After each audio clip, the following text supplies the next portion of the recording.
Welcome, everybody. It's time once again for the next chapter with Charlie Hedges as he explores turning the page on his life and yours.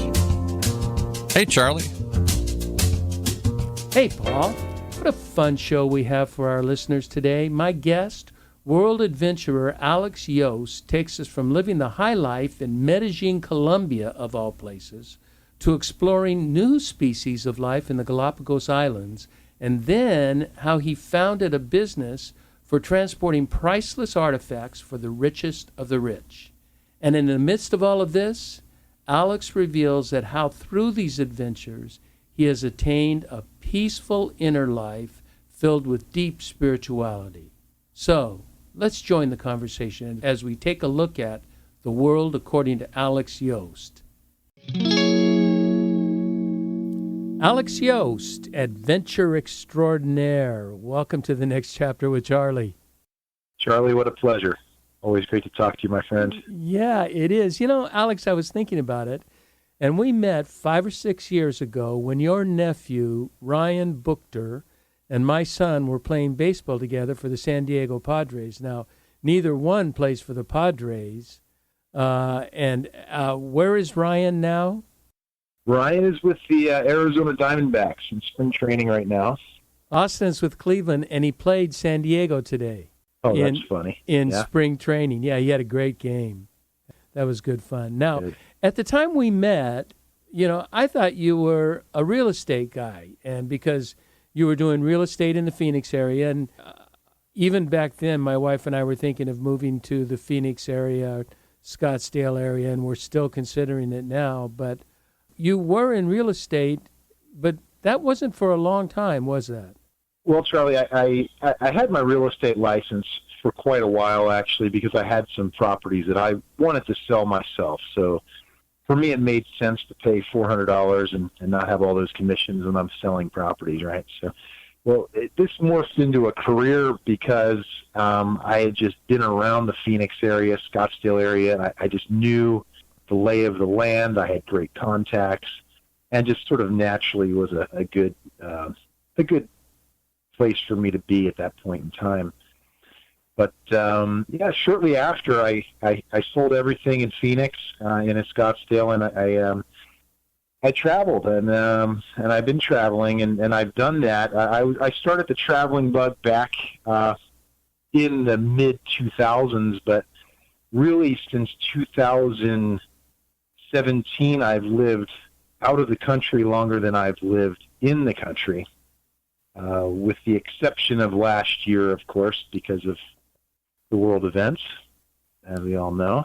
Yeah. And some family issues. But other than that, it's been a pretty nice experience that I've had, you know, with different cultures. I don't do your typical traveling now, Charlie. I don't go, say, to Thailand and spend time at all the tourist spots. I go and I immerse myself in the culture, pick up the social cues, meet people from all over the world, stay for 3 months at a time, 3.5 months at a time, stay in an Airbnb, really have a full experience. I'm trying to get the most out of it, squeeze the most I can out of that experience. I find that vacation traveling leaves you a little empty. I mean, if I want to go to the beach, you know, I can go to the beach pretty much anywhere in the world and have the same experience of drinking margaritas on the beach and, you know, that kind of thing, and staying at a hotel. You know, I want to be able to actually get under the fingernails of the people that live there, you know, and find out what makes them tick and really immerse myself. I ended up going to South America knowing probably a handful of words in Spanish, which was interesting. And well, excuse me, but look at the countries down there. Look at the countries you went to. I mean, I have Costa Rica, Nicaragua, Colombia, Ecuador, the Galapagos Islands, and then, like you said, Thailand. And, you know, that's quite a wide array of countries to experience. Every country had its own nuance, had its own amazing qualities. Obviously, the Galapagos is known for adventure travel. And I was fortunate enough to start a business there where I could put tour packages together for North Americans so they could experience sort of the same things that I was. In Colombia, I lived in Medellín, Colombia, and I lived in the mountains outside. Now, we talked about Medellín. Medellín, there was a time that was the cartel capital of the world, was it not? Yeah, it was. Those days, the Colombians are not proud of that time whatsoever. And they really, Netflix has really done a job on the Colombian tourist industry, especially in Medellín. Yeah, but, was that Pablo Escobar? Was that Medellín? That's correct. Hollywood, with the movies and things like that. Yeah, I kept up with the movies. Yeah, well, prior to that, there were 50 years of war there as well. So, it was a very turbulent place. What is it like now? Medellín was one of the most beautiful cities that I ever lived in. And I say that I lived in a place called Laureles, and I lived in a place called El Poblado, which was the outdoor malls in these places are comparable to if you've ever been to the Scottsdale Fashion Square Mall. This is not third world whatsoever.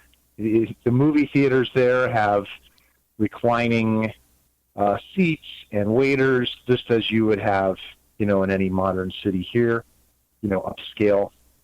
The people, the Paisa people, are some of the most friendly, outgoing, kind, courteous people you'll ever meet in your life. Now, are there some shady sections? Of course. But I would say that I would much rather, if I had to walk 5 blocks, say, in New York City right now, or walk 5 blocks in Medellín, I would pick the latter for sure. No kidding. Now, didn't you compare Colombia with, you said the cities you were in were somewhat similar, although not coastal, but were somewhat similar to Montecito, which is the really well-to-do area outside of Santa Barbara? Yes, and there are very, very well-to-do areas there. There is a burgeoning middle class in Colombia. However, you still have extremely wealthy people, and you do have extremely poor people. However, the flora and fauna in some of these areas where I was just unbelievably beautiful. There are 4 different ecosystems in Colombia also. You have an Amazon area, you have a mountain area, high desert plain kind of area, you have a beach area. So literally Bogota, the weather in Bogota is similar to San Francisco. It's cooler. Then you go down into places like Guatapé. You go into the coffee regions, a place called Armenia. And you have these beautiful mountain hillsides, green and lush, that remind me of California. I mean, just with no humidity, temperatures ranging from, say, the lows of 55 up to 85. Oh, my. So it's unbelievably beautiful. And what was really attractive for me is the fact that, listen, I'm not a millionaire. I like to travel. The exchange rate is a 4-time multiple there. Oh, so you'll see a lot of expats living on $50,000 a year pensions and able to live very well in Colombia and have a great quality of life. Tell me about the people. Now you've got also, as you said, you've got 3 classes, but of, your everyday people, are they the poor class or are they the middle class? Depending on where you live. Now, the areas where I lived, it was upper middle class.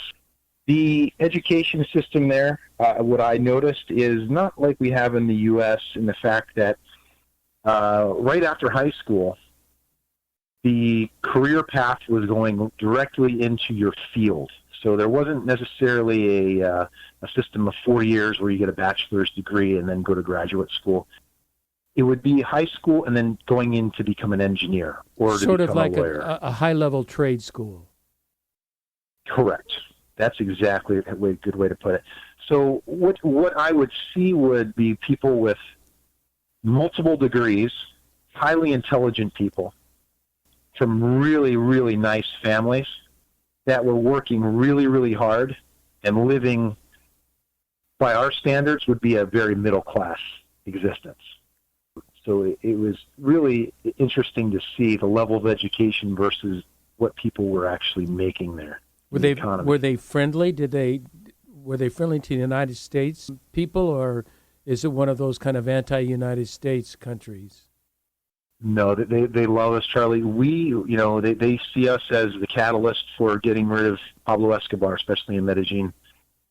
Where I lived was a place near the stadium, Estadio, and there are two soccer teams, Nacional and Medellín, and they would play three times a year. And I was fortunate enough to have a penthouse that overlooked the stadium. I could actually look into the stadium.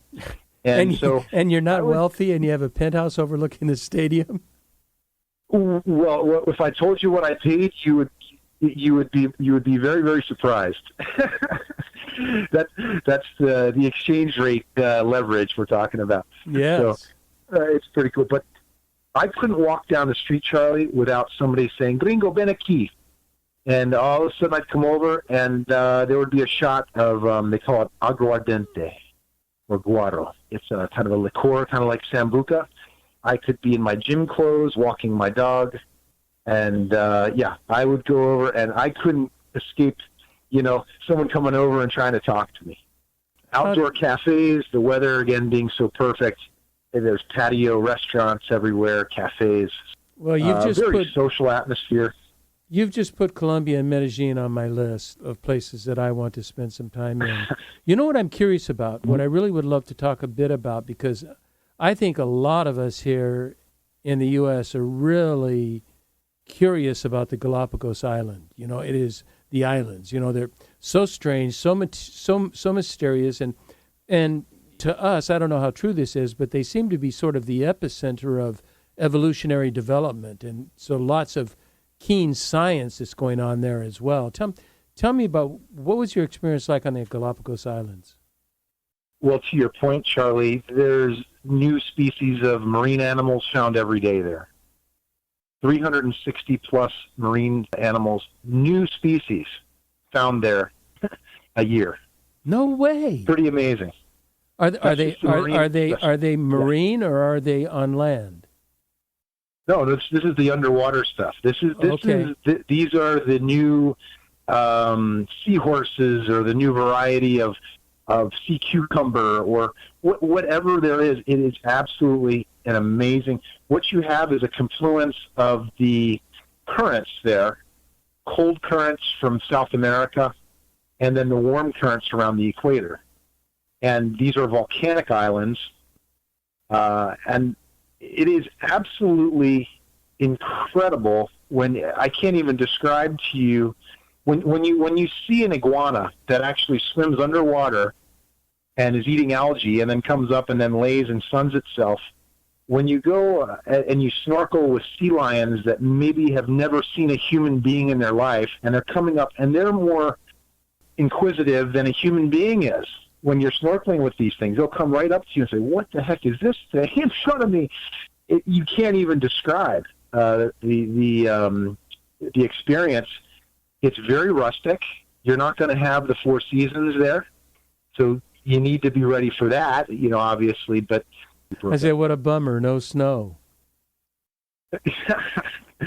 No snow whatsoever. The seasons there too, there really isn't a down season. So for tourism, it's really nice. I mean, I think August may be a really awesome time to go. Now with COVID, they've downsized their fleets as far as the tours go that are the ships. Okay, so if you plan on taking some sort of cruise there, or one of these semi-private cruises where there's 14, 15 people on the ships, usually that's not a good way to go. Now, the real nice thing that we had is, my connections actually owned an eco lodge on Santa Cruz Island.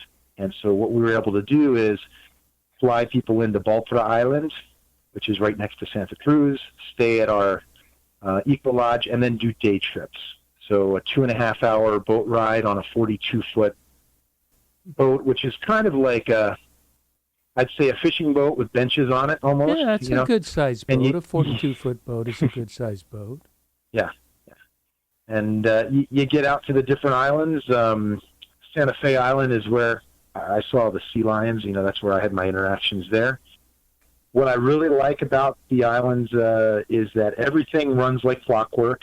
The Ecuadorian Navy is involved in everything. I had a sort of an event that could have turned into something really, really bad. Our boat was taking on water, our small boat, when we were in the middle, maybe an hour and a half out in the middle of the ocean there. Oh, my. Yeah, there were about 35 of us on the boat, 30 of us on the boat. Any panicky people? Yeah, it got a little sketchy, but, well, we had to be rescued, and we lucked out. I guess. We ended up being rescued by a cruise ship that was, we put it this way, when we got on the ship, we were offered hors d'oeuvres and, champagne. So it wasn't a bad spot to land. Let's put it that way. So, a travel upgrade. Yeah, that was a travel upgrade for sure.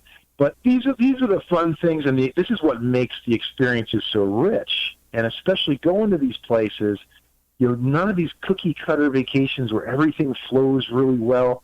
Heck, sometimes in South America, the flights just don't run. The trains don't run on time everywhere, obviously. And you just got to roll with the punches, and you can't get worked up about it. You just got to go with it. And, you've been to Hawaii. Everything's on Hawaiian time in Hawaii. That's kind of the way it is, in South America in many regards. You just have to kind of just go with the culture and fit in and enjoy the ride. And that's what it's all about. We're planning a trip that's sort of in between that in this September, and we're going to a little bit of time in Portugal, but then we're going to spend some time in Spain and some time in Italy, and I want to go and be able to pray with the saints. So we're spending some time in Avila to visit St. Teresa of Avila's convents, and while my wife shops, I'll be at the convents and the monasteries, and then go to Umbria in Italy, where Assisi is, and St. Francis of Assisi. And so it's sort of a combination. It has the nice shopping and the nice playthings that my wife wants to go to, but it's not that she's not interested in spiritual adventures, but that's where I'm not interested in shopping. But it is sort of, we have a week in Assisi, and it's really unplanned. We're going to pick a place to stay and then choose our days as they go along. And I like traveling that way rather than, that old movie, It's Tuesday, so it must be Paris. The strict tourist schedule. I don't do well with those. Yeah, and I take it a step further because I usually travel alone. I don't like traveling with others, only because I think that limits the experience for me as well. Yeah, I too. I've done some travel alone, and I love traveling with my wife. My wife is, I can't imagine a better travel companion. She gives me grace to be sort of that introvert, to go off by myself and do things alone. But when I do travel alone, and it's not that frequent, but I went to see the Northern Lights and spent time in northern Europe, in Sweden and Norway, and I was by myself, and I just loved that because it was totally free. I had nothing planned. What is it that drives you to be such what I'm calling an inquisitive gypsy? What is it that makes you want to live the gypsy life? Personality traits are openness, and I am an extrovert. So those things, and that's just in my DNA, Charlie. Right. I can't not be that person. That I realized that, after college, I moved to Arizona from the East Coast with $500 in my pocket, and I knew one person in Arizona. So, I've always had that sort of thing. And even in college, I mentioned, I think we talked about this before in another conversation we had, but you and I have something in common, although probably decades apart, is the fact that, hey, I traveled, I watched a lot of Grateful Dead shows in the early 90s. when I was going to school. I would see these people and how free, and I saw what really liberating liberalism was about, being just, being able to live and sell veggie burritos, and travel and live your lifestyle the way you want it to. And there's something that just drew me to that. I didn't come from that sort of background whatsoever. I had a very, very traditional upbringing. East Coast, private school, whole 9 yards, college athlete, 4-year degree in business. And, I was all set to have the corner office with the nameplate eventually. And that just wasn't in the cards for me. I ended up starting a moving company in Arizona. Yeah, you got to tell us about you've got to tell us about the moving company, moving Ming Dynasty vases. I mean, this is, I still can't get over that. Well, Charlie, this business started as a summer job in my early 20s, just delivering leather sofas in Scottsdale because my friend had a box truck and he needed the payments made. Well, gosh, I was making more money in a week than I was making in my office job and having a lot more fun. And long story short is over 4 years, this business developed into working primarily with interior designers in Paradise Valley and Scottsdale and a warehouse and teams of men that would travel all over the West Coast and all over the country, and eventually different parts of the world, to move furniture for, let's just say, the 0.1% of the 0.1% wealthiest people in the U.S. We'll just put it that way. Think of the people that you associated with and how fun and unique that is to learn what that's all about and to see. And then you get to have a personal experience with fine art, which, that by itself makes me jealous. Well, the interesting, we were, the specialty handling industry, that's really what we did. And we specialized in not only artwork, but, any sort of antique, whether it was a vase from the Ming Dynasty, for example, we could handle all these sort of things. I mean, goodness, I had over $1 million just in bolts of fabric stored in my warehouse for my clients. These are the type of people we're talking about. It was really eye-opening. I mean, seeing that sort of wealth. I was the curator for one family's furniture, over 5,000 pieces of furniture. That they had to. We developed a system of operations for accounting for everything. This one family had over 16 houses, San Francisco, Montecito, Puerto Rico, you name it. They had a $70 million ship that they would dock in Galveston sometimes in Miami. And, we were able to, handle everything professionally. Now, here's the funny thing. I considered it being like an offensive lineman in football. You had to do your job correctly 100% of the time, and you got really, really not a lot of credit for it. The one time that you screwed up, the camera's on you, and all of a sudden you're pulled out of the ball game because, the touchdown's pulled back because you had a holding call against you or something like that. Okay? Yeah, that's the stress of that has to be just enormous. It was, and, to be perfectly frank, at that point in my life, I didn't learn how to let go, and I was a control freak. And you can see why. The guys we hired were, not your typical moving people, that looked like they just got out of the penitentiary, per se. We were hiring clean-cut guys that I would train personally. I had a whole protocol for how to act in people's homes. Look, we're not friends with these people, I would tell my guys. We were pretty much butlers in homes where we would go. So, the interior designer says 1 inch to the left, 1 inch to the right with the sofa. That's great. Yes, ma'am. And, we're out of there, and we charged by the hour. I made a very good living doing that. We charged, for storage. We were able to crate and ship furniture all over the world.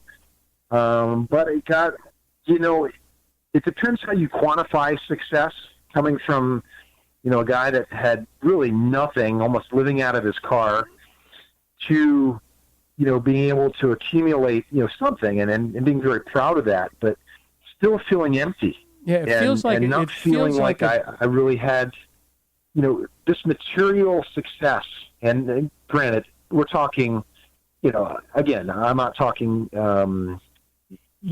millions and billions of dollars like my clients had, but experiencing a success from zero to that, you'd think that I would have some sort of ability to sit back and smell the roses, but no, I couldn't do that, Charlie. There's no way.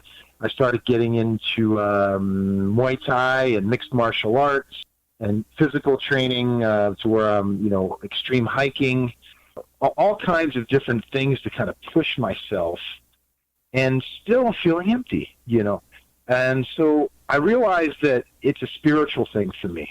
And, the spiritual battle that life is. Talk to me about that spiritual battle. Yeah, well, my thing was I had to learn to let go, but not just of control over my business, but I had to kill my ego and to live without judgment and attachments. And the way I did that was really interesting in the fact that I discovered that my thoughts were all lies, whether they're good or they're bad. And they come from a deception, a point of deception or a deceiver, no matter how you categorize that. But some point where, you need to watch your thoughts and kind of like watching a television show, being able to observe your thoughts and understand that, those thoughts are false. They're lies. And once you can do that, you can control your emotions, you can control your feelings, insecurities, all these different things that people take, drugs for and go to therapy for. These things all can be controlled. And this is what I've done. I've been able to do that through meditation and primarily through a connection that I found with God. And I told you before, I'm no Bible thumper. You know what I want to do? Not. I know you're not. And I want to talk about that spiritual connection. And that's sort of a transition period. What I'd like to do is take a break right now, and it won't be long, and we will be right back to continue on with the spiritual transformation.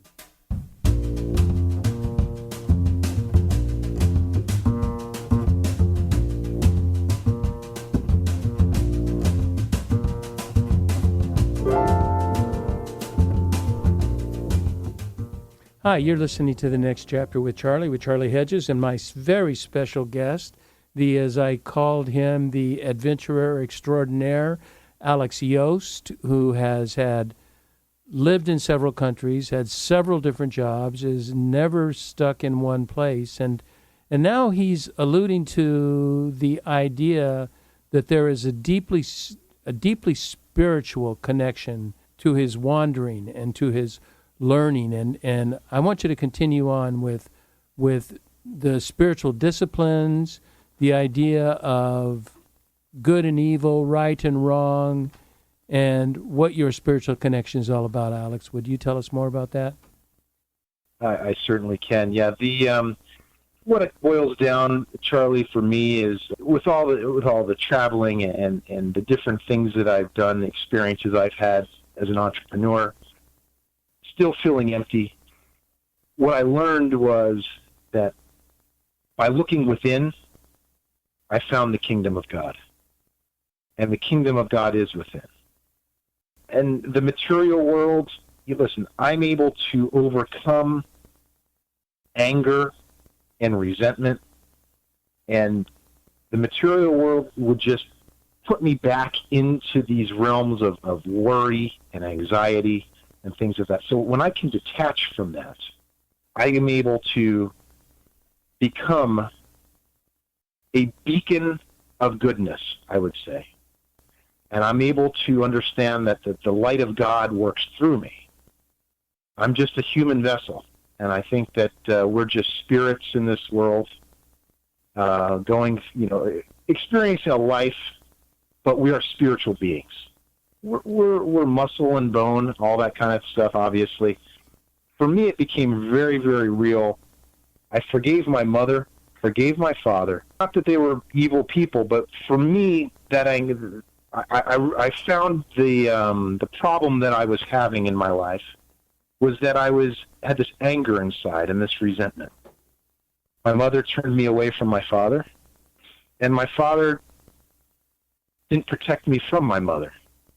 And when I was able to forgive and to truly understand that they're just human beings, just what it boils down to is, I think we've talked about this previously, is Socrates mentioned to know thyself is the beginning of wisdom.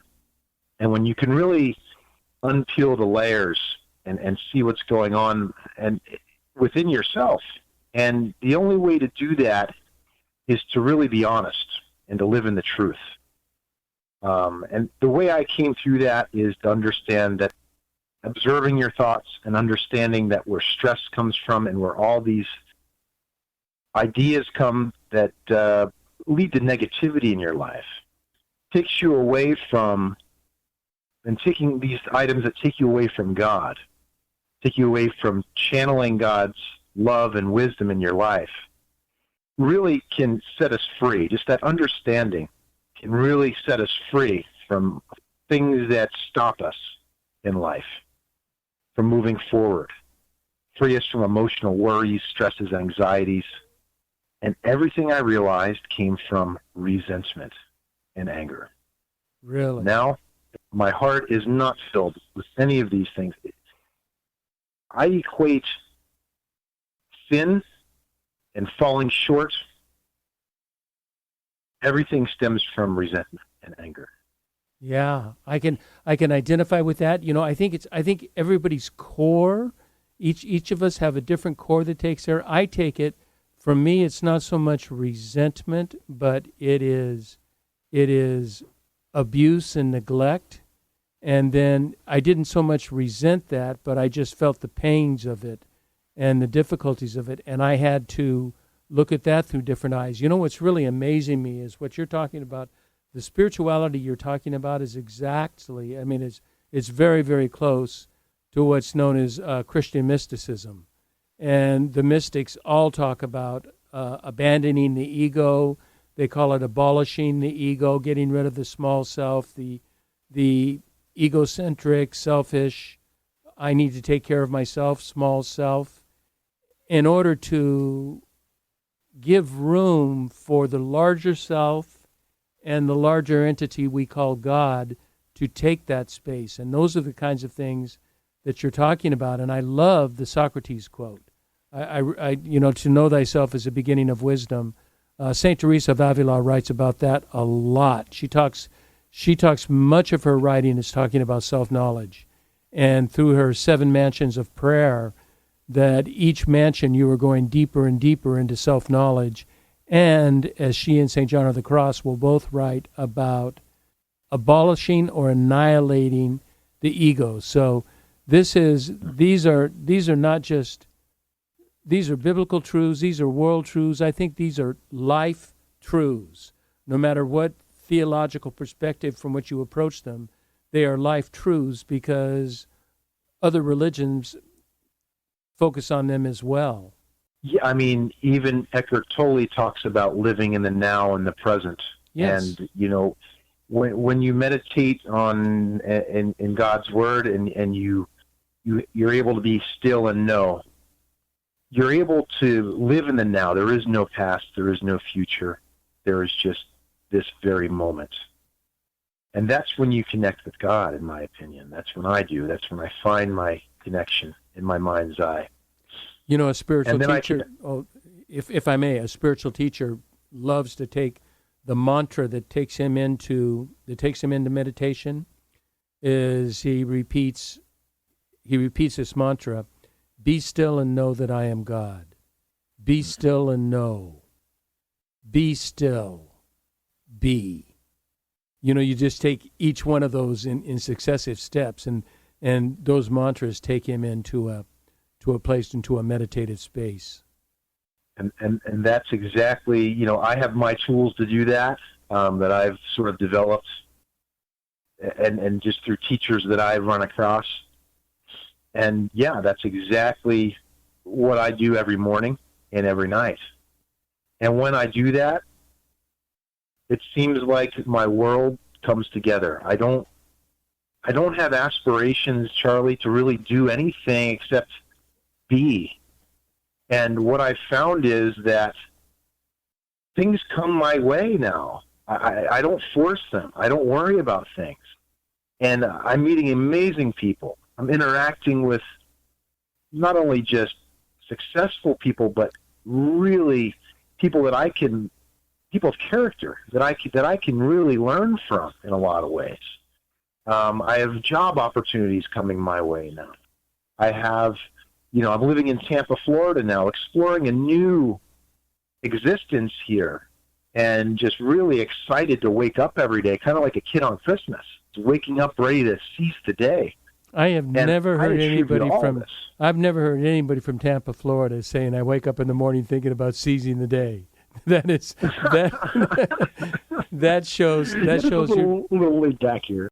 As I've listened to what you said today and our previous conversations, you seem to live a fearless life in that you have the ability to change quickly while also knowing when it is time to stay put for a while. There's a time for change and a time for staying put. How do you know the difference? How do you know when it's time to move on and when it's time to stay put? Is it all intuition, or are there any criteria that you use? That is very intuitive nature that I've developed, Charlie. And the reason why is because I find that my feet are firmly planted in the sand. And the winds of life and the trials and tribulations of life can try to bend me one way or the other. And I kind of know when it's time to pick up and move on, and where there's maybe another opportunity. And I've been able to sift through that information, again, just by being really just knowing myself again and understanding that I am an extrovert. I'm able to flip the table up and disrupt my entire life and then recreate my life out of that chaos. And I have the confidence to do that. And you have the need to create chaos, too. I mean, I function really well in chaos. I don't try to create it necessarily, although I will, but I am my best self in chaos. That is when the truest me and the best me comes out, because I'm removed from any choice in the matter. I just have to make a decision and move on. I heard somebody once say, and I'm not sure who they were quoting, but I love this quote. It says, prayer is when we communicate to God. Intuition is when God communicates to us. Yeah. I like that. That's a wonderful way to put that. Isn't that I love that. Yeah. Yeah. Because God doesn't deal in text messages and emails. It is an intuition. It is sort of I don't want to call it a feeling, but there's something going on inside that is a message inside.